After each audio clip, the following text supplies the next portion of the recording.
Good day, IOA. This is Ellen Miller. I'm the Executive Director of the IOA, and today I'm joined with our fabulous conference committee chairs, Katie Manderson and Beena Patel. Welcome, ladies.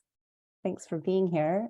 Today we're going to talk about all things conference because the conference registration just opened on December the 5th. So if you haven't had a chance to check out the site, please do.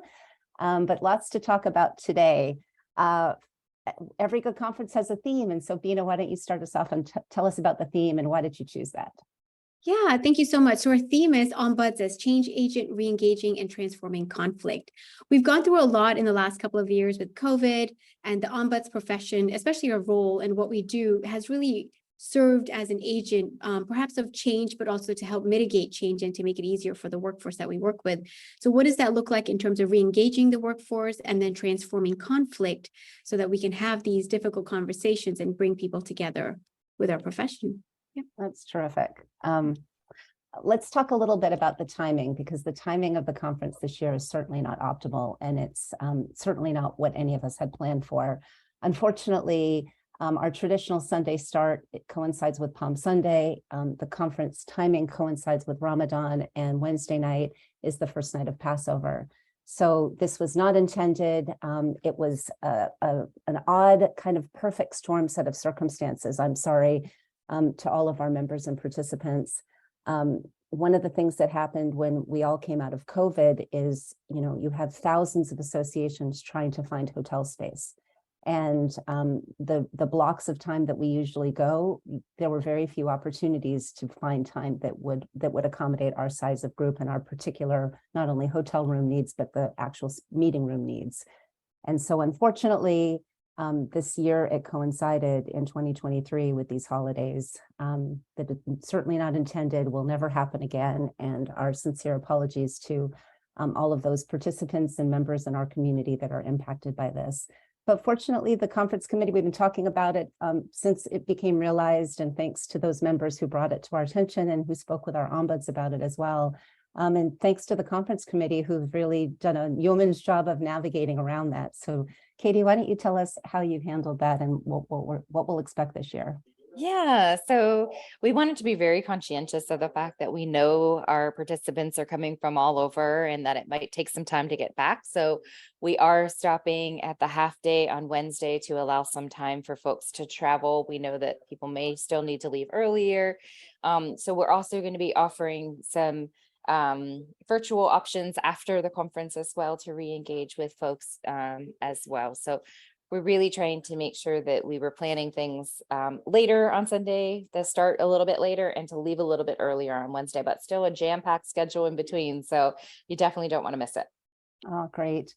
And of course, you two are fabulous leaders, but it takes a village. So tell us who's on the conference committee and let's give a little shout out to all of them.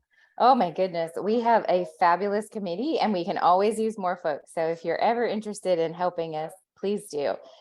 Scott Cantor is one of our participants on the committee, Christine Pernakia, Larry Cohen, Liz Stone, Meryl Waxman, Amanda Dean, Chanel Reese, Sandy Moore, Jen Monty, Linda Brothers, Diana Wu, David Schwartz, Deanna Yule Banford, Aaron Footman, Tiandra Carter, and Crystal Braque, and Daryl Virgo. Wow, that's quite a crew to command. So thank you for all of you for stepping up, and thank you to Katie and Beena for leading them. Oh, and I can't forget Marcia Riley is our fabulous liaison with the board, and David Michael is our wonderful liaison with the finance committee. So terrific. And so, no conference is complete, and we're excited to come back in person, and no conference is complete without fabulous topics and fabulous keynotes. So Beena, tell us a little bit about what you've got planned. Yeah, thank you. So we've got 3 amazing people lined up. Our main keynote speaker this year will be Amy Gallo, and if you haven't read her book, it's really worth reading before you come to the conference, because she really cones in on how to navigate difficult coworkers and how to have these conversations from a very humanistic perspective. So while we thought we knew it all with ombudsing and conflict resolution, Amy actually provides us with a little bit more in-depth and insight. So that's exciting.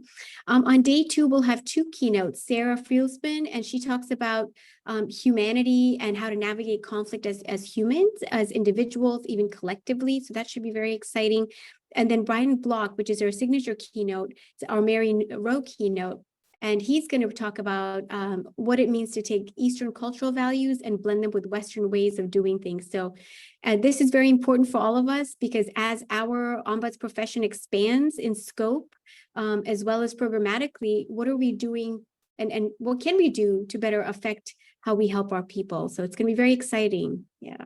That's terrific and great diverse speakers and topics. So thank you for that. And then, of course, this is the first time that we've been together live since 2019, which means a lot of human connection and on-buddy reconnecting in person, which is always such cherished time. Katie, tell us a little bit about what you've got in the networking and connecting space. Yeah, we've tried to make sure that we could find plenty of time for networking, as we know that is a big draw for folks to come to conference, to spend time together. So we've planned some pre-morning, early morning activities if you want to rest, relax, or even just get out and enjoy Seattle. We've done that. We've also built in time throughout the day of different networking groups. We have some small blocks of programming throughout the day that we're calling little afternoon snacks. So you could do some learning, do some networking. And then also in the evening, we're trying to organize it for you so that you can organize yourselves and just pick what you would like to do. If you want to go out with some folks, we've got some ideas for you just to take with you as you go. So we're really trying to build in those different touch points, because we know it's so important as we meet our on buddies in person to really find the time to connect and rekindle those relationships that we've had. Oh, terrific. Well, this sounds like a wonderful event. I would be remiss if I didn't share that part of conference registration this year is all participants will receive a copy of Amy Gallo's book. So that's a nice added perk for the on-site experience. So thank you both for all of your work. The set of issues we tossed your way this year was not easy. So thank you for navigating all of the barriers and creating something beautiful for everybody. Well, so with that, thanks very much. And if you have any questions about the conference, please reach out to any of us, and happy holidays to all and good day, IOA.